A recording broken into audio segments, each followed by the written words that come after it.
Ladies and gentlemen, welcome to the first episode of the HopCast. I'm Adam Steele, and this is Christian Taylor. I'm back. Back from the nether.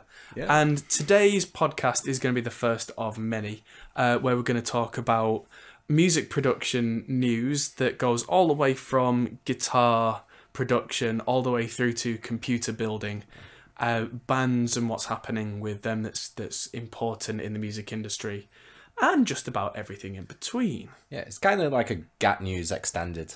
Yeah, I guess. So we're still raw and uncut. Every month we're going to be doing the guitar and tech news show as kind of a newsreader style short digest program.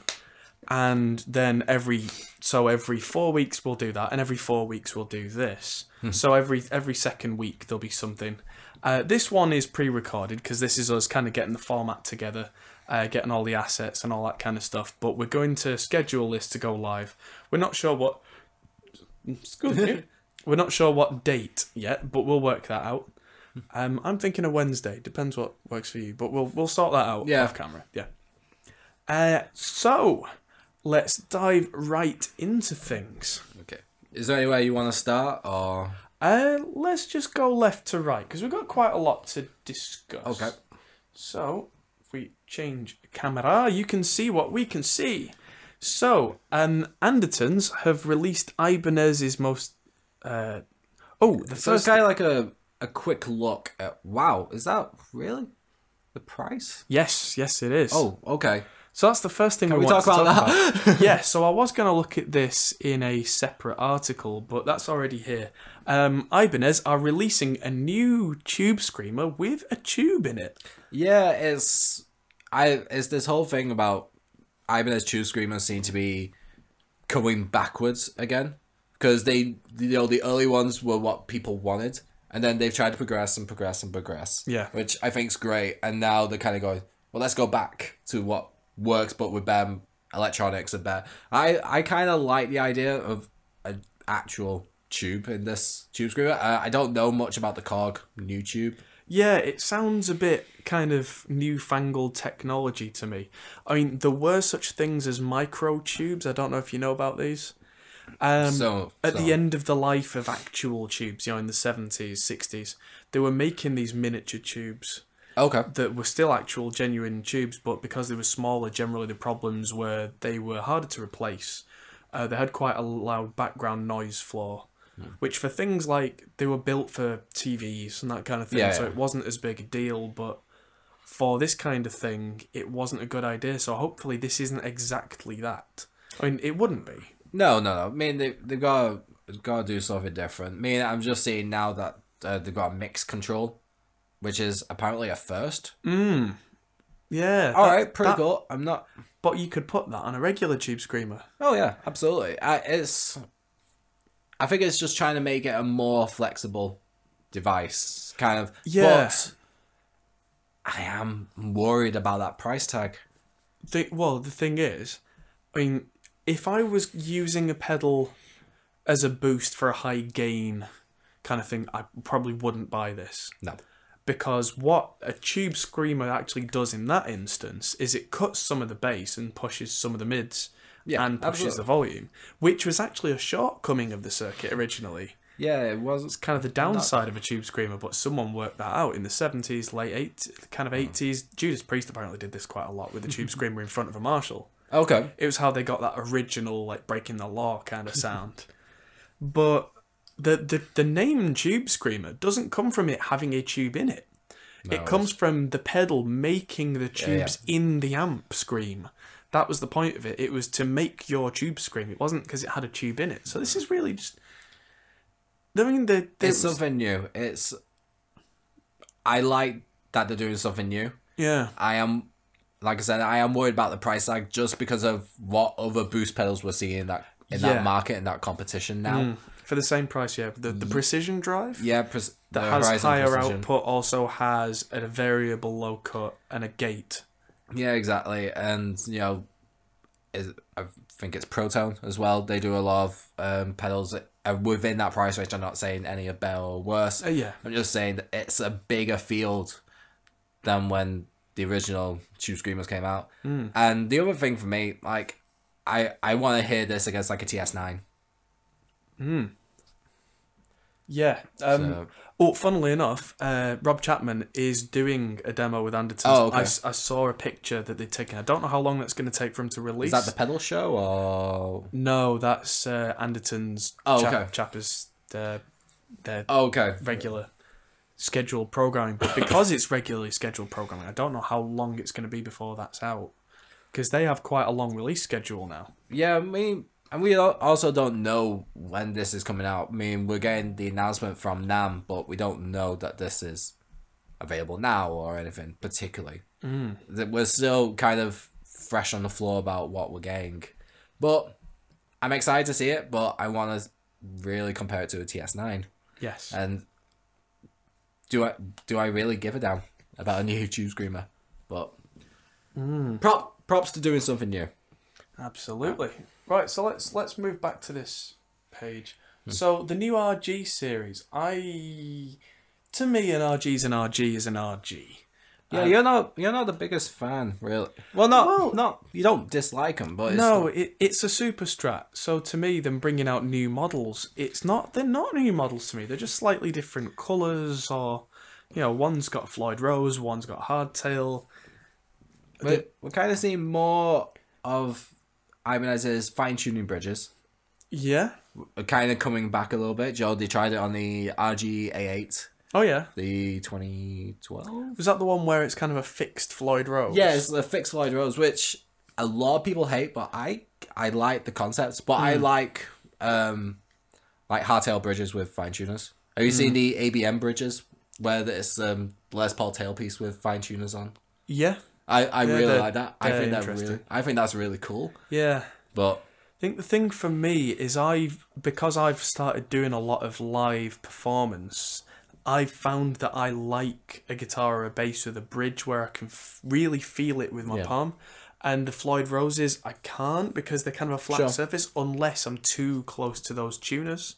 Right, yeah. Where when I'm you're starting leaning to on the catch back. them. Yeah. Even if it's blocked off, I don't want to be catching the fine tuners because then I'm rolling stuff tuning out. them. Yeah. I did a demo which I'm going to be using in all the videos that we do for a little while, where it's a 7-string that we've got, one of the Heart 7 strings, which has a blocked off Floyd Rose. Yeah. The kind of Ghostbusters-y one.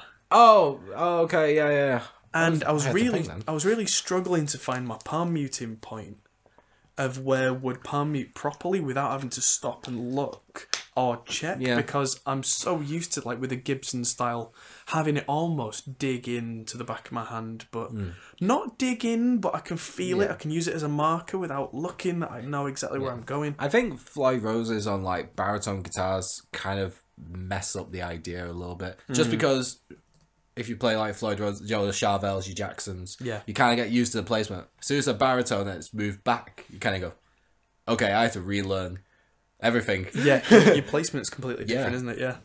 And how much pressure you put when you look further back as well is got to change. Which works for me being mainly a bass player, because my hand, if I'm playing with a pick, is usually quite far back. We're used to being fucking born like this. The more and more I do of live performance, I've got my bass relatively low slung now. Well, because a lot of the stuff that I'm doing, it's more performance than it is performance, if you get me. It's more like running around stage and throwing the thing around. Yours is the actual show. But a lot of the pick playing that I do, it's either digging in to get that rock and roll sound, or it's flat picking Motown style. Yeah. Which I'll kind of, it's almost palm muting on bass. Yeah. And it gets a very different tone, but because my hand's that far back, my arm almost drops straight. Yeah. Which on guitar it wouldn't drop straight unless I had the guitar around my knees. Yeah, you're not in like System of a Down, unfortunately. No. And of course we play slightly differently anyway. You're 6 foot what? 6'1", 6'2". And I'm average height, I'm 5'10", so being different heights, you play a little further down than I do, I think, anyway. Yeah, typically. When I was in my last band, I gradually had the bass go higher and higher and higher. Just because we were doing more technical, I was getting into using like my thumb instead of a pick, so it made sense to have it at my chest. Whereas the slapping that I do live now, I do flea style. I do it top down. Okay, yeah. Because it's easier than having to jack the bass up. Yeah. It's not as accurate unless I really, really practice, but I'm only doing stuff like I'll do Uptown Funk for 5 minutes. Yeah. And maybe we'll do Can't Stop by Chili Peppers, and that'll be it. I'll move on. So it's not worth me hiking Yeah, the thing it's up not to, worth getting to a be brand Mark yourself. King. Just to, yeah. When a lot of the gig, I want to be more comfortable because I'll be playing for 3 hours. Sure, yeah. That's a lot of time. Oh, yeah, absolutely. Especially over Christmas. It nearly killed me because I did think 5 or 6 days in a row doing that. Yeah, I remember you telling me. It was like... Yes, Christmas pies. So, yeah, more RGs. Cool. It's... It is what it is. Nicer woods. The colours are probably worth talking about because these colour schemes are very what I would call kind of gent. I know it's a style that those type of musicians I think the burst. favour. Yeah, the purple burst. You get the burst and the natural and wood. Yes. Burst and natural wood. Funnily enough, that exotic wood RG looks to me like a Black Machine. Yeah. It reminds me of... do you remember Invictus guitars? Yeah. Yeah. That's probably what they wanted to be. Mm. But, you know. Yeah, it is. It's the modern player, which I think Ibanez has a really good pulse on.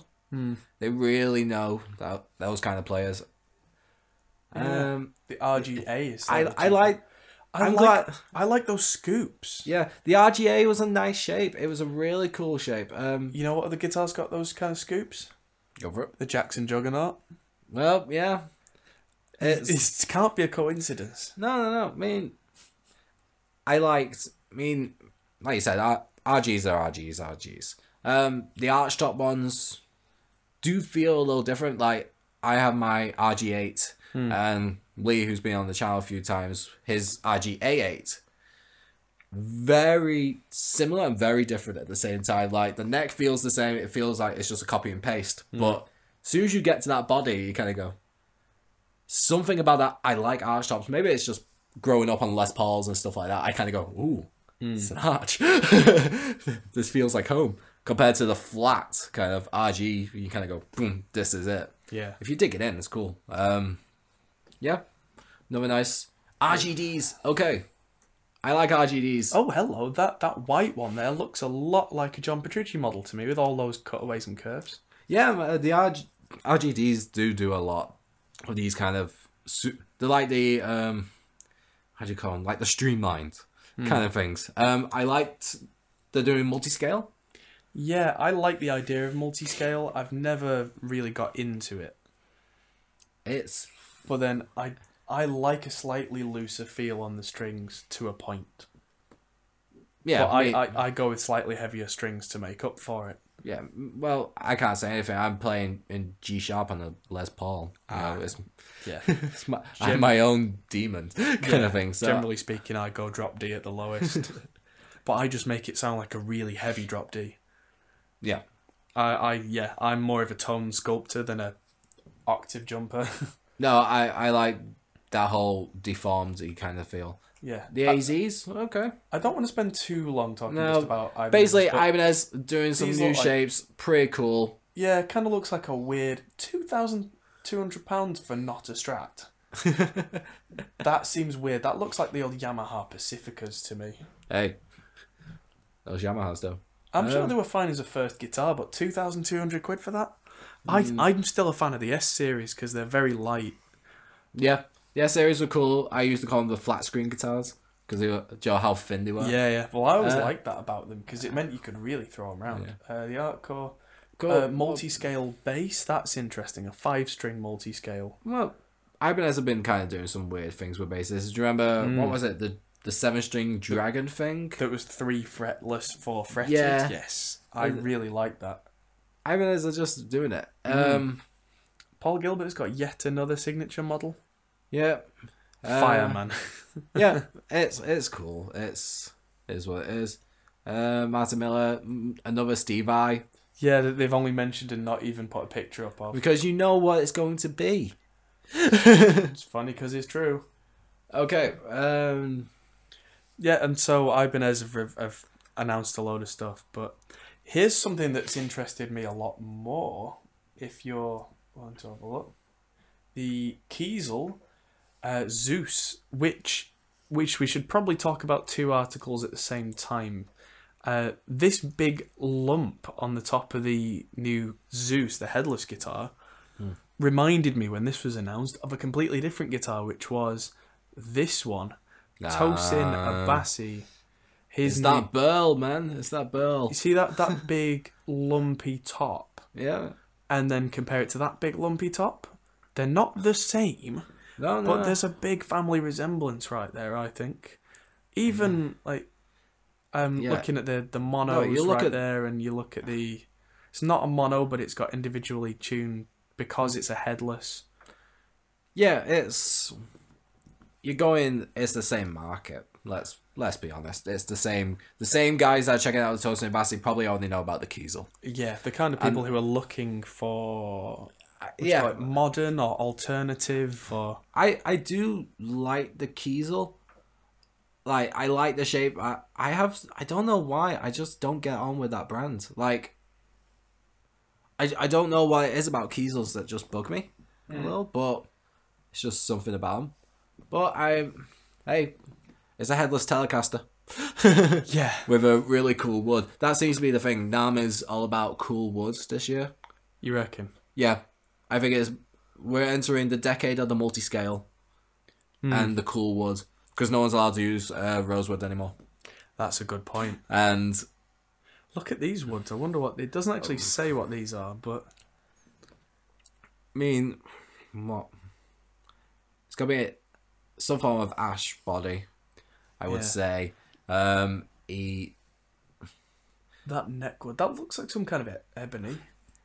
Yeah, it could be an ebony. But it would have to be one of the more easily procurable, easily growable ebonies. Oh yeah, it's interesting because been following it a little bit, and they're doing a lot of prototyping in basswood. Which I like basswood. You know what? It does what it does. Just because it's not expensive doesn't mean it's not good. Yeah, exactly, and it's not pretty, but that's the thing. I think that's the problem. It's not a pretty wood. Like, you go back to that Kiesel, for example, and that Kiesel, wood-wise, is beautiful. Yes. If you're into that kind of thing. But if you're a guy that goes, you know what, I kind of just want a solid black guitar with a silver pickguard or something of that nature, you kind of go, I don't give a shit what it looks like underneath. Yeah. I sound like a proper hipster, but I was into burl before it was cool. As a kid, as a 14, 15-year-old kid, I would go on Alembic's website and custom pick Alembic, and they had burl options which I'd never seen before. Oh, you just see it for the first time, you go, what the hell is this? Yeah, but you were looking at about $12,000 for an Alembic. This is the thing, like, the cost of woods is just flipping so much recently. And we're getting more deviations, American ash, Western ash, Eastern ash, and spalted, and then like a burled or whatever kind of thing. There's so many different variables now. It's not as simple as, ash body, maple neck, done, cool. Yeah. But I don't know if that's a game of one-upping. Oh, definitely. Like, it's the pissing contest for this year. It's who's got the coolest woods. Yeah, I mean, it's if there's nowhere else to go, if pickups have got that good, if electronics are what they are, yeah, hardware's not really gone anywhere in terms of the tuners and everything. What have they got left? Well, we've got headless and we've got modular capos as well. So, like, what else is there to do to fuck around with tuning or anything? Now it's about how the wood looks. Yeah. It's an aesthetic thing now. Like, and I know, tone woods, a burl's got to sound different, totally, but I don't think these guys are sat here going, yeah, that burl's got the tone I want. Fuck off. No, you're not. maybe that's just me being an asshole, but there's one company that's not really doing the whole wood thing, and that's what we're going to talk about right now. Yeah, let's go for it. Next people to talk about is Gibson. Yeah, from fancy woods to no woods. The saga of Gibson. Oh, good God. So, NAMM 2018. If you're not aware, NAMM, the North American music. It's like music meetup or something. I can't remember the full name of it, but NAMM has been going since at least the 60s, if not before. It's a long standing. It's the event that companies go to in America, where if you get to meet people as a company at NAMM, that can make or break the company. And Gibson have decided to not even turn up this year. Yeah, this is obviously we've heard a lot about Gibson's woes recently. It's not. Let's have a quick recap because this is the first episode. Firstly, they own Cakewalk, who make the Sonar software, and they decided to completely can the whole thing.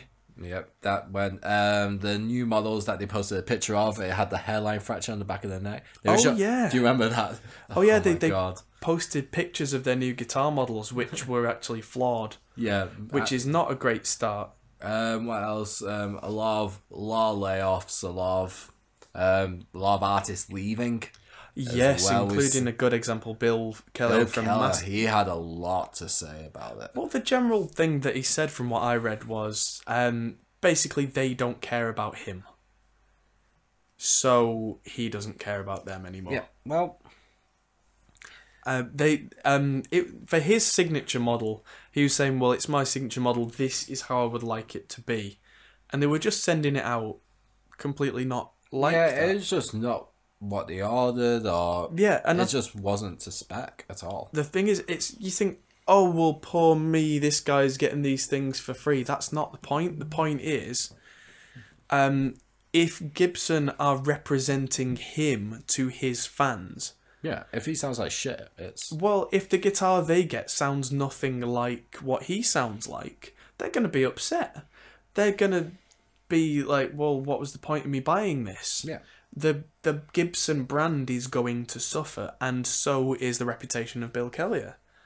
Exactly. And, we've seen...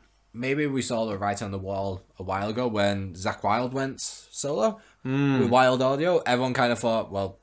That's kind of cool, but aren't you a bit late to be doing this kind of thing? Yeah. But, I don't know, maybe he saw the writing on the wall way before we did and just kind of went...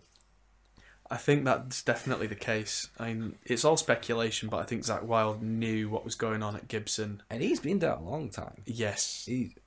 Between Gibson and Marshall, he didn't need anything. He didn't need anyone. I can't think of him going anywhere. He did the Dimebag tributes where he'd use a Dean ML or Dean Razorback, but it was still done in the bullseye style and stuff like that. So it was kind of... He's always been a Gibson guy. Yeah.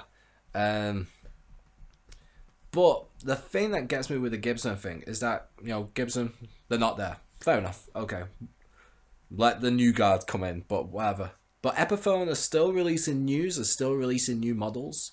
Like, we just today got the Slash Snake Pit model, which is like the Anaconda Green kind of thing.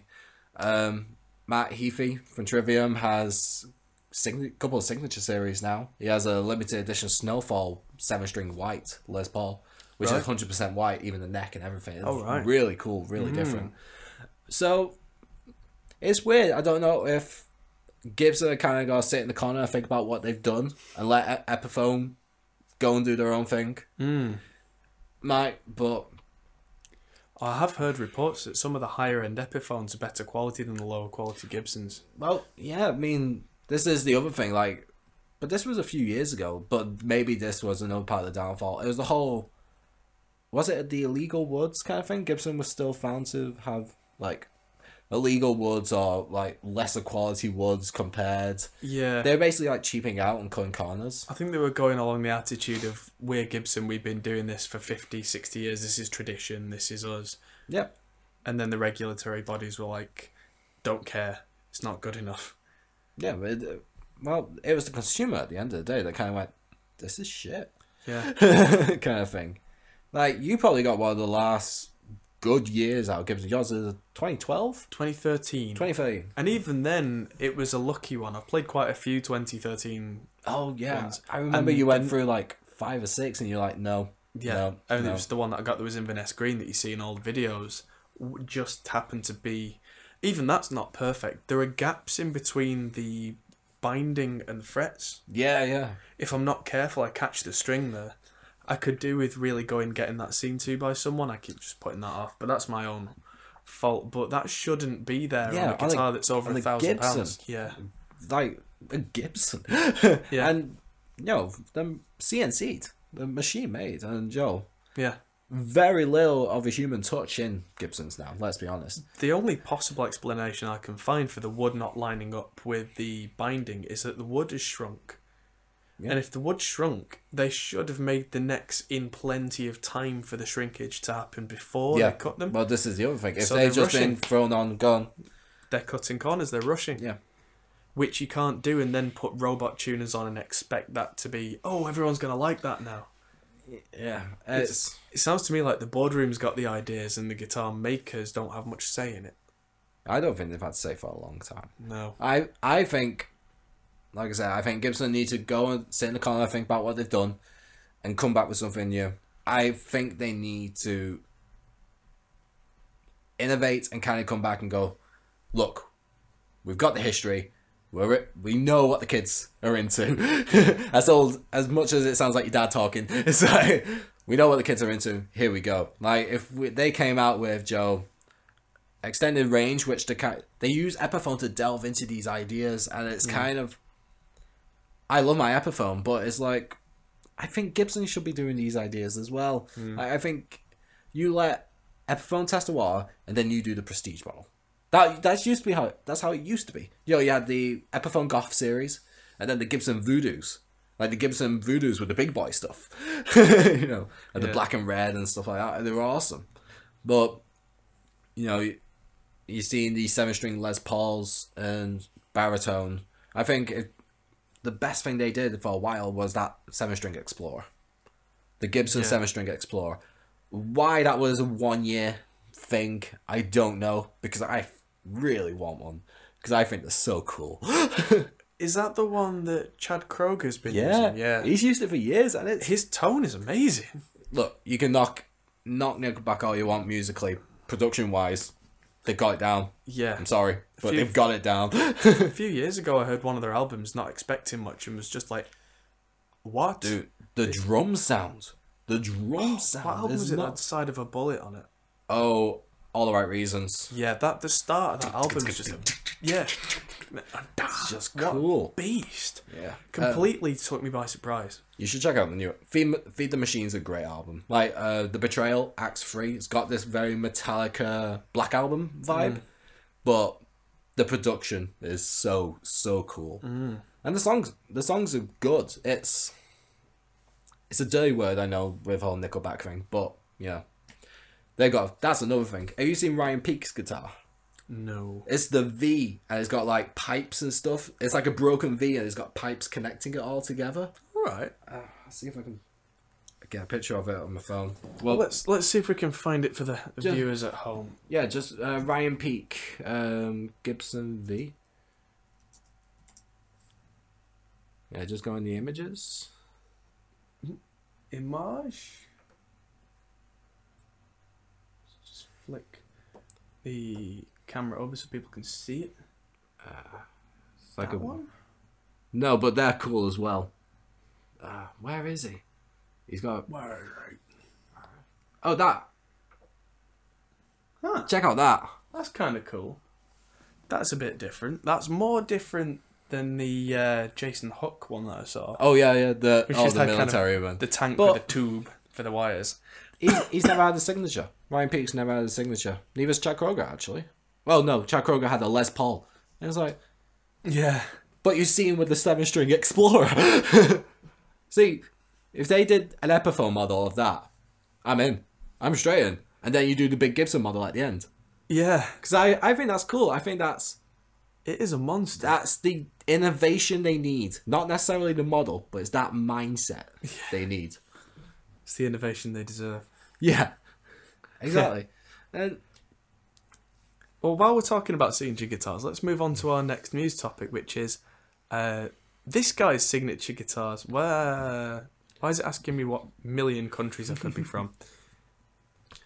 Ola. Solar. Yep. Ola Solar.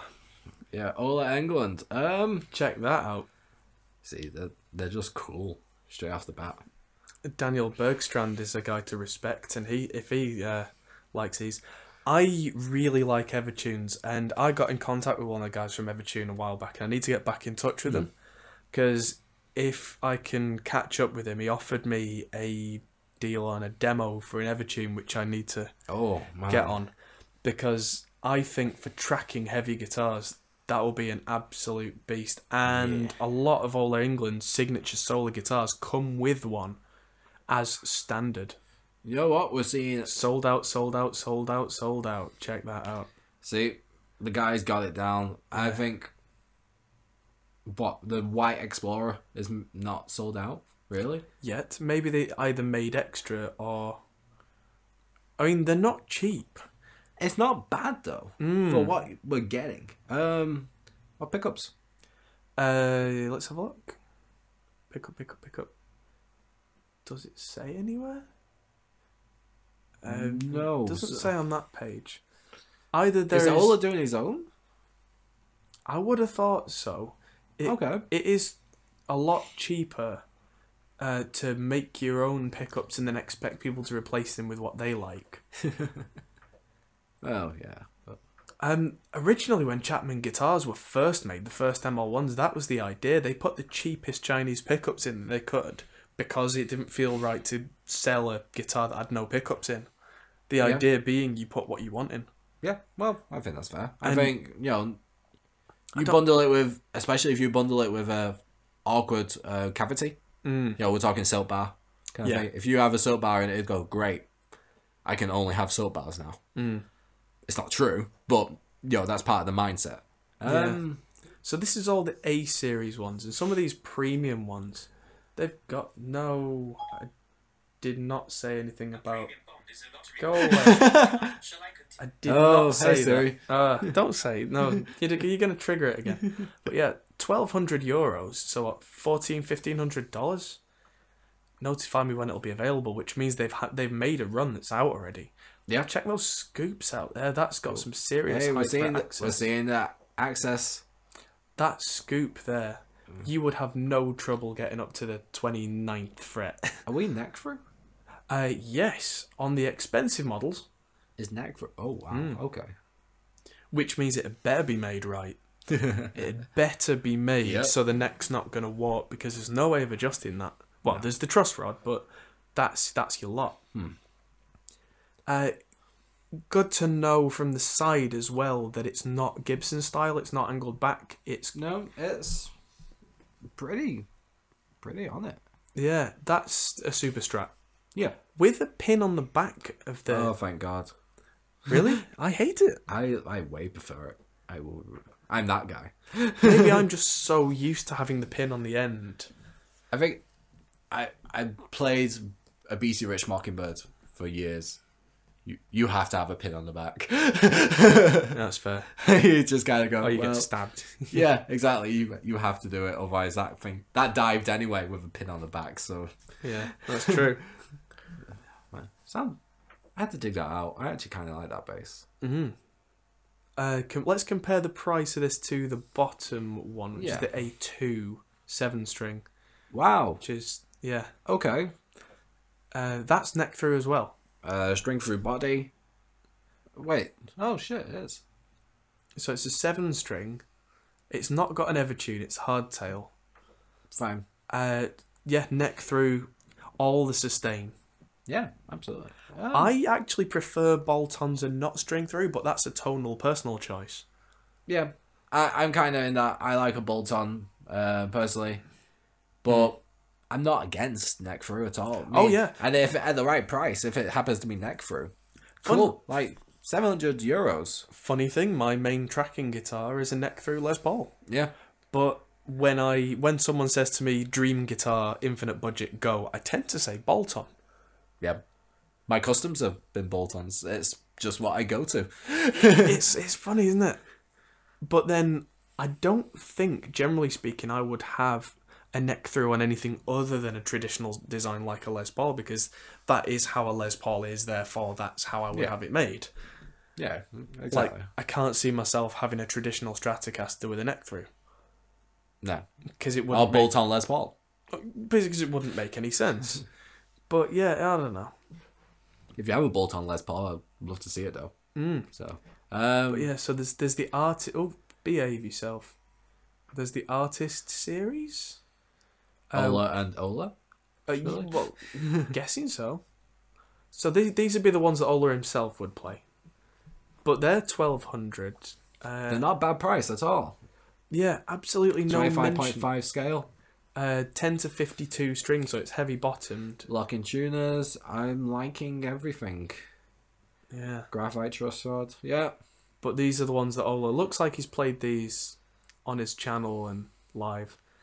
And then let's look at another signature model. So we It's go a nice from... website as well. I'll throw that Yeah. in there for free. Oh, absolutely. It's a really nice website. Everything's cleverly done. I like it. And the price is the most expensive one we've seen there is €1,200.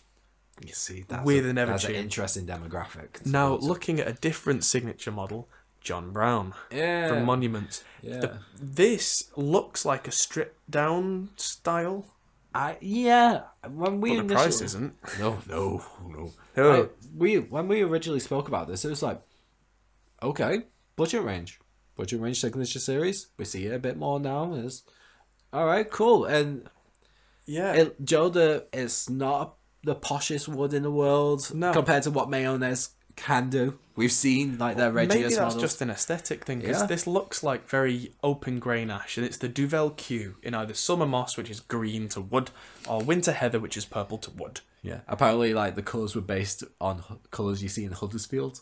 Really? Yeah, it was something like that. It was So something. it should be based on the McDonald's and, It's just and the, the uni. nightclubs. Yeah. Tokyo. God, Yeah. fucking hell. We both For went anyone, to- we both went to the university where John Brown's from. Did he go to Huddersfield University, or is he just from around there? I don't know. I don't know, It but could we know be. the area well anyway. Yeah. But apparently, it is like based from Huddersfield. Yeah, and it just anyway, how he sees the town, up to him, I guess. So the Winter Heather. Let's look at the 6-string version. I always like humbuckers that are mounted straight to the body. Now I've fallen out of You're favour out with pickup rings. Yeah, I've never really liked pickup rings. The only reason I tolerate them on my Les Paul is because that design suits them. Yeah. But from a tone perspective, I think I prefer body mounted. They've just got a tightness. Okay. But it's difficult to compare the two in the same guitar, because usually the guitar's designed around one or the other. Yeah, absolutely. We got a Charlotte Hans bridge. Yeah. Super flat, like smooth bridge. Yeah. So these are designed to be the best of the best. And when we look at the price, which is somewhere around additional info. I've seen the price on here. You found the price somewhere. I remember you telling me, but how much was it again? Just Was it in the custom shop? How to order? Somewhere was how to order the thing, because I mean, yeah, the price made me jump. Come on, where are you? Signature Guitars. Maybe they've. Oh no, maybe I found it on a different site, because they didn't want to sell it straight through their site or something. possibly. Here's the killer. It was a lot anyway. Here's the kicker. Do you even like it? No. Personally, it's not. I mean, if you took that awful green or purple off it, in my opinion, it would be a great looking guitar, because it looks, if you take that away, like a dead ringer for a Black Machine. Yeah, I don't like the fade. I do. It's a bolt on.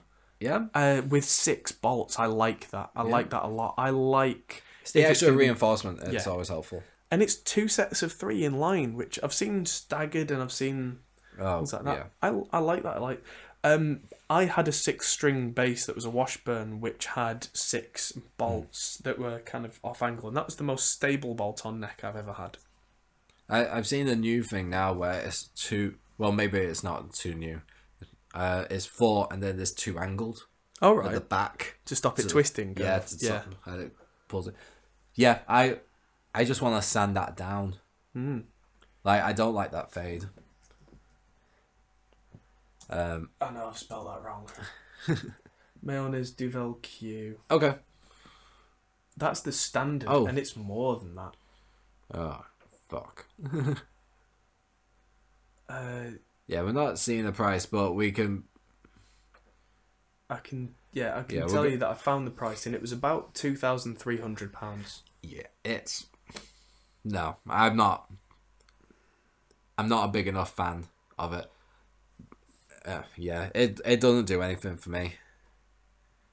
Props to doing a new model, but... It comes with bare knuckle nail bombs, but a set of bare knuckle nail bombs is what, £250 tops? Mine were $230. Mine were the ceramic nail bombs as well. Yeah, it just doesn't do anything for me. Sorry, John. I'm sure you'll play it like an absolute monster, though. So yeah, for him and his thing, I'm sure that's awesome. The down-picking god kind of thing. He's just... it's like a modern James Hetfield. It's just not fair. But, yeah. Good for him, though. Good for him. He's got a new model. Cool. Just switch back to us for a minute. Something that's worth talking about as a completely separate topic today is there's a lot of computing news recently. Yeah, the Spectre and Meltdown. Yeah, something that is not as much of a panic for audio production guys as we first feared. I'll tell you why. The whole Meltdown and Spectre thing is that underneath the way the processor works is what's called Intel's Media Management Engine, MME. And what you can do is on, especially servers, but it's in every Intel chip, you can control them remotely and access everything, because that's how server farms work. If you work for like a big internet hosting company or someone, you've got thousands of these racks, you might need to go in and dive remotely. Yeah, of course. But someone's found a way to get in and read the memory that's on your processor. Right, okay. So anything that's kind of built up in there. Well, so there's only about 1 megabyte of that cache that it can read. But that could have anything in it, because that's on the processor, which means it's been decrypted. Yeah. To be used. So anything like passwords or anything are just there to read. But that doesn't affect Windows or OS X or Linux or anything. That goes beyond. Yeah. It affects everything. It affects all of them, because it's not to do with what OS you're running. Well, yeah, this was the interesting thing, is that Apple made a big announcement about it. It also affects... Look, pretty much every modern Apple product's got this in, bar the Apple Watch. So, you have one reason to have the Apple Watch. Yeah. Now, the thing is, it's only just become public knowledge, but I heard about this in some tech news months back. It was just kind of a mention. Wasn't it? It was something like June or July. The CEO has sold a load of stock, maybe like the week before the news. Yeah. This is very similar to the American Equifax thing. Oh, yeah. Did you hear about that? Where it was pretty much all the fraud insurance guys got fraud insurance, and they sold all their stock before they told anyone that what happened. Intel turned around and said, no, this was an automated thing. It wasn't in conjunction to the release. It just happened to happen. And yeah, it's kind of hard to tell, because apparently it is quite common for guys like CEOs to wait for this stock to reach a certain level and sell out, so they can buy a new yacht. Exactly. I mean, that's just business. Yeah, but it does seem a little fishy. It's the problem. The problem is when you're going to cause that stock to drop, and you sell beforehand. That's where it's a bit. I think that's the issue. It's kind of like, oh well, he's got his new yacht. By the way, you're all screwed. But I'll see you later. Yeah. Apparently, this does also affect AMD. It affects ARM, which means it affects every Android phone and every iPhone. Yeah, I love that. That was the whole thing. It's like, this is why I'm on Android. You're on the same chip, mate. Here's the thing, though. With Intel, the problem is you can have remote access. Yeah. With the AMD chips, as far as AMD have come out in a press release and said, you would need physical access to that machine, which is a big Security big Plus. difference. Yeah, that's a big difference. And I would imagine it's the same on ARM and iOS. You would need to have an app with malicious code. Yeah, in this is the whole thing. It's like, hey, don't download anything that's not on the App Store or Google Play, which a lot of Android users do, and most iOS users don't. Generally, well, we can't for the most part, unless you jailbreak them, which then your life's in your own hands. Yeah, it's your own fucking fault. Yeah, but that's why AMD aren't quite as bothered, because it's all going to get patched. The problem is, make sure everything's up to date. Because you have to patch it above the layer of what this is. It's workarounds that don't use that part of the chip anymore. Right. Okay. So they're kind of just killing it. Well, but the penalty is a performance penalty on your processor. Yeah, I saw. Maybe it was just a comment off one guy that it was a 3% drop in work power. I think it was Gamers Nexus is a channel that I follow that do really in-depth analysis, and they reckon that for people like us with domestic and consumer processors, you are looking about 3% performance hit, so it's not the end of the world. No. Whereas with like some of the big server chips, especially slightly older server chips, it was anything up to 30%. Yeah. But then if the hardware's that old, a lot of IT companies sell those off anyway. That's why you get cheap servers on eBay that are like 4 years old, because it's not worth their power usage. No. But that's a whole different kettle of fish. The market, are we going to see a huge price drop in these? Are we going to really see a gouge in the market, or is this just kind of, we just have to carry on with it? I think Intel are going to be poker-faced, and they're not going to... They never drop prices for anything. Okay. Their discounts are like £5 on a 400 quid processor. On a similar but related topic, I think AMD's processors are going to go down more in price, but not necessarily because of this. They've just announced the next generation of Ryzen processors is going to come out within the next 6 months. Yeah, that's pretty quick. Well, they're calling it Ryzen Plus, and it'll be backward compatible. Oh, so if you've not yet bought a Ryzen processor, and you go into, you'll just get a better one to go in the same motherboard. This is the whole iPhone 6 or the 6S, or like 7, 7S, whatever the fucking generation you're on now. Yeah. But it's that same level. It's like, well, how much of a difference is it? Obviously, they're gonna give me the great tech spec, and this is why I really should be on the Plus and this, that, and the other. But I'm all in favour of it. They don't... Well, it's progress. Unlike Apple, though, where they'll charge more for the S and then more for the 7 and then more for the 7S. Yeah, okay. Hopefully AMD are not going to do that, and historically they haven't. I mean, they've already dropped the prices on the initial Ryzen, and I reckon they're going to drop them even more to clear them out, to clear the stock. Well, what you said they got to be. Because you're not going to build technology exclusive to just the original Ryzen compared to the Ryzen Plus kind of thing. Especially if the Ryzen Plus is backwards compatible. You would just progress with the Plus and let that die a slow and painful death. Yeah, well, the Ryzen Plus, from what I've heard, is going to have it's going to have a small increase in performance. It's going to be the first 12 nanometer Zen Plus processor. 12 nanometer. Is this just going to be the whole Xbox teraflops thing? It's just buzzwords I don't actually understand, but they sound cool. Quick breakdown of that then. The nanometer thing is how small the bits are on the chip. When they're smaller, they generate less heat. Alright. When they generate less heat, you can run them faster. Yeah, okay. And they don't blow up. Cool. Which means, and it's after a time of them investing into the manufacturing, it then becomes cheaper to make. So it's ergonomic. Over time. Yeah. Yeah. The processor manufacturers we've been working on like 120 nanometer, then down, then down, then down, then down, then down, then down. And the smaller they get, the more stuff you can put on a chip is one plus. Okay. But another plus is that each separate component doesn't make as much heat, which is really quite important in terms of using less power, which means that you can either, in the mobile world, save on battery. Yeah, well... Or in the desktop world, run it faster and not make fire. Well, battery has been the thing holding us back for years. Yes. Like, Moore's Law has accelerated more and more and more, but our progression in batteries is so slow in comparison. It's kind of... That seems to be what's stopping us more than anything now. Yeah. So, it's cool that we're doing these workarounds and, okay, we know the battery's shit, so let's just not use the battery as much. Cool.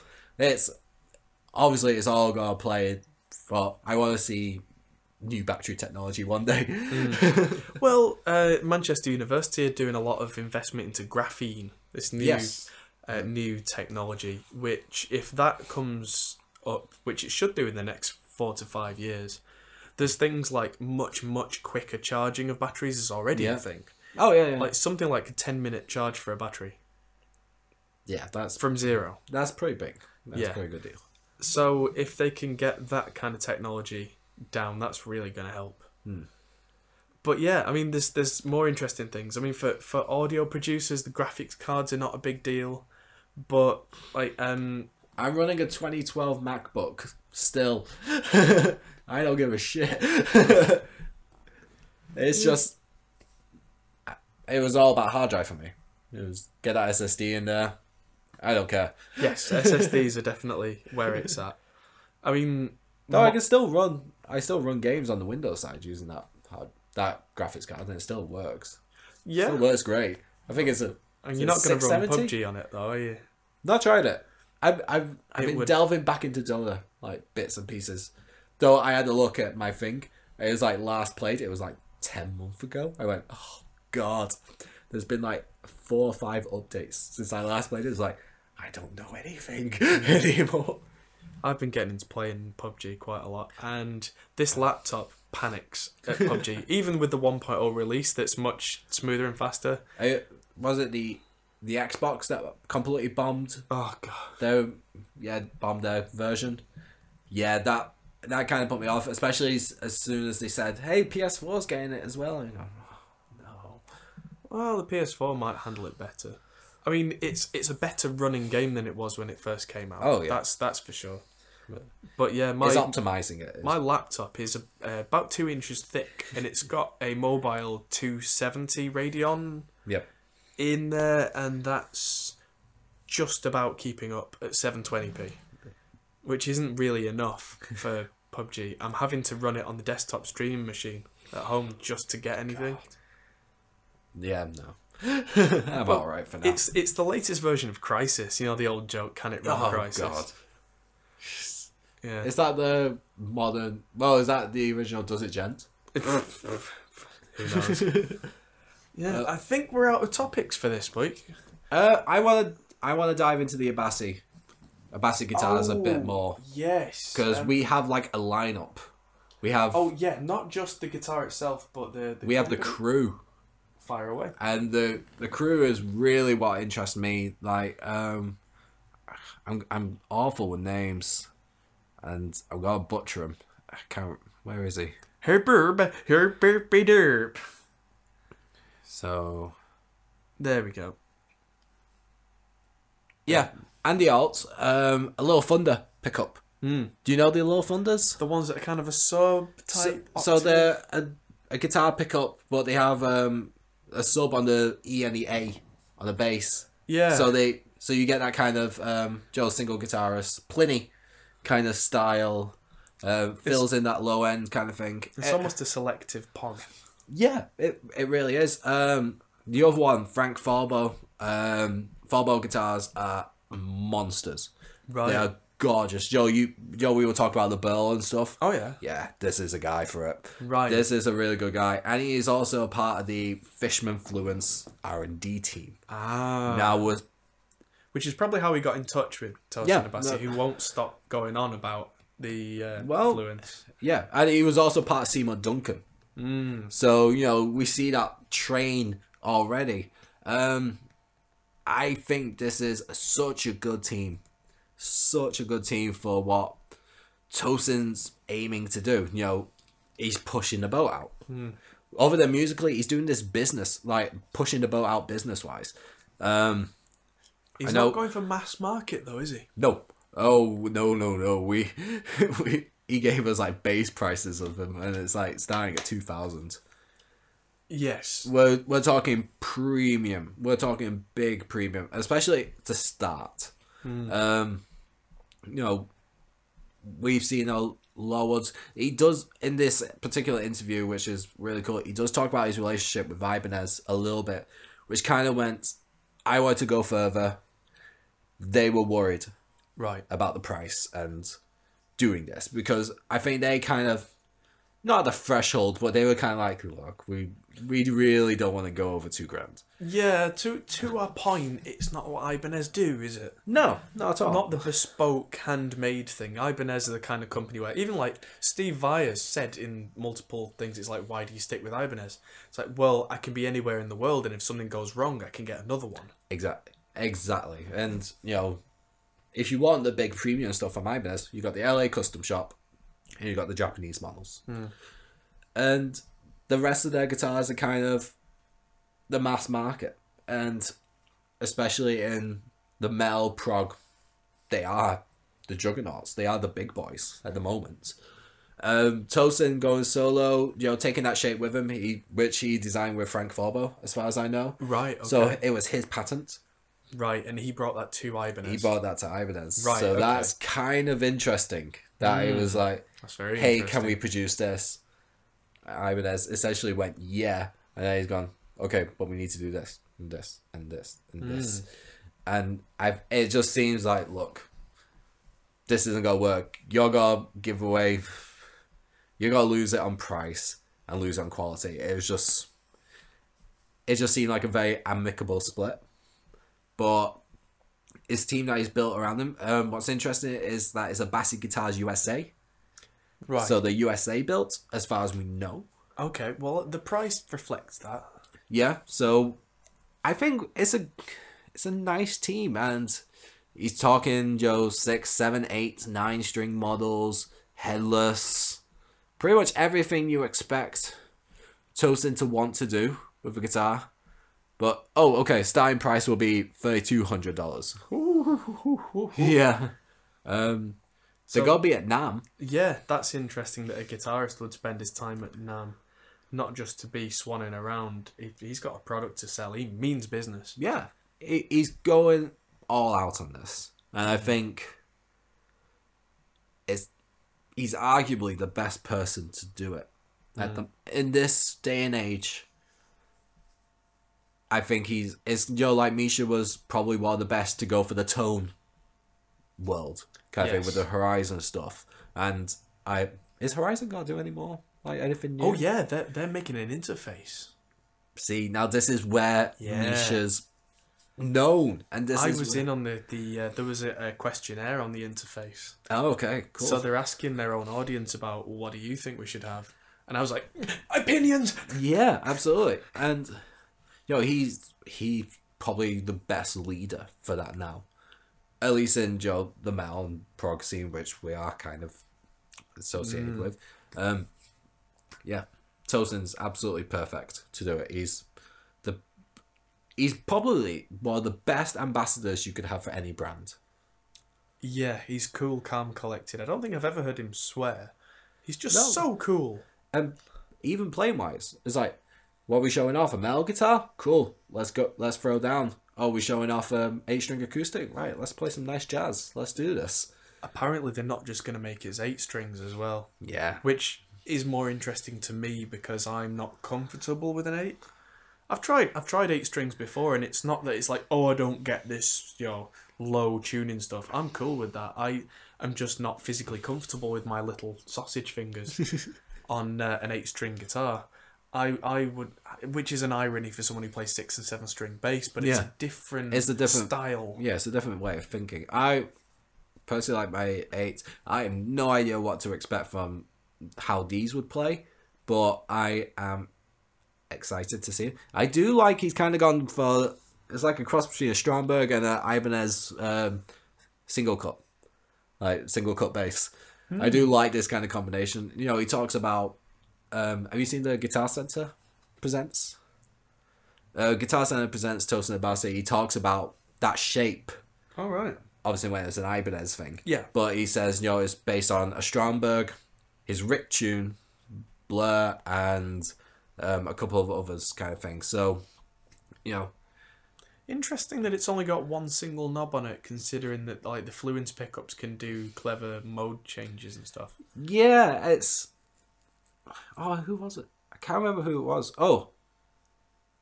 It It was Dick Logren. Started off. He's got a signature with Zombass. Sure. And what he has a volume pot on the front, and then Joe the plate on the back. That has little Allen key kind of screws, right, to do the adjustments, which makes sense for a live. Yeah, exactly. One thing I've noticed playing live a lot is that I'll knock my volume with a little finger and I get really annoyed. I'm like, why is the bass so quiet in the mix? Oh, click. Man, yeah. It's what? Well, I think he's got Fishman Fluence pickups as standard. I think I need to get some. I need to try some. I love the idea of the USB powered pickups. Yes, that's a really nice touch of having a rechargeable battery pack that's just the same connection that everybody's got in their pocket. Yeah, exactly. And you should follow Abasi Guitars on Instagram, because Joe the Instagram stories and stuff like that, you see it in the CNC machines and see him cutting it.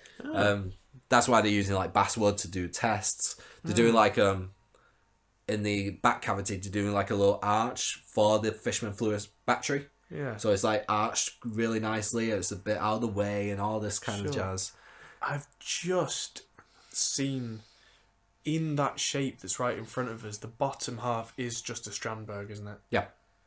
And the top half reminds me of, that single cut bass style, but not the Ibanez. I'm thinking like, the single cut bass style goes back to at least the early 90s, but with real boutique builders. Okay. Do you remember the bass player from Alien Ant Farm? He played a single cut. It's just not usual. I don't like single cuts because quite often, because I like to do a bit of performance, quote unquote, with my guitar and bass, I like to grab the neck right in the middle and lift the whole thing up. Yeah. And that would obstruct me from doing so. This is you sitting in a cafe in the centre of Northern Quarter, Manchester, playing some progressive jazz that no one's actually listening to. Yeah. Yeah. But I there's a bit of me that still wants to try one. I don't know if it's just because it's a guitar with 8 strings, I have to try it. But I'd be interested to see what he does and how the brand grows. And how he's funding it. Yeah, I know he's big, but... Yeah, that's the thing. He's not that big. I don't think he is. I apologise if you are. Well, no, bands don't make that much money. Not enough to be like wallowing around in cash and starting businesses like this. Anyway, I wouldn't mind betting that the Falbo from Falbo Guitars and the guy from Little Thunder are putting a lot of the money behind it. Yeah.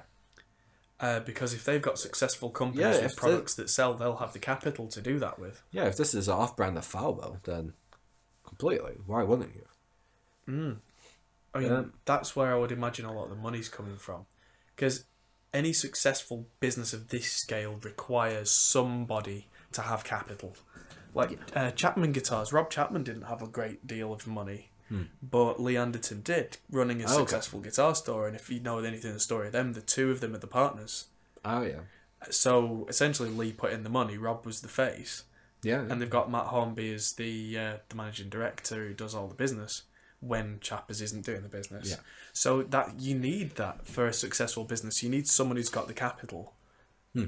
Who's someone you can trust, because like, if you just go to a bank, they might just get panicky and absolutely decide otherwise. But yeah, if you've got someone who can invest, who believes in you and is part of it, you've got every chance at success.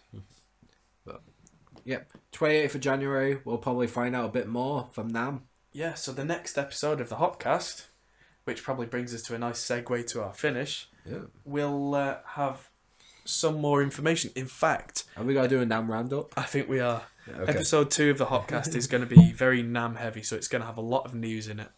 Okay.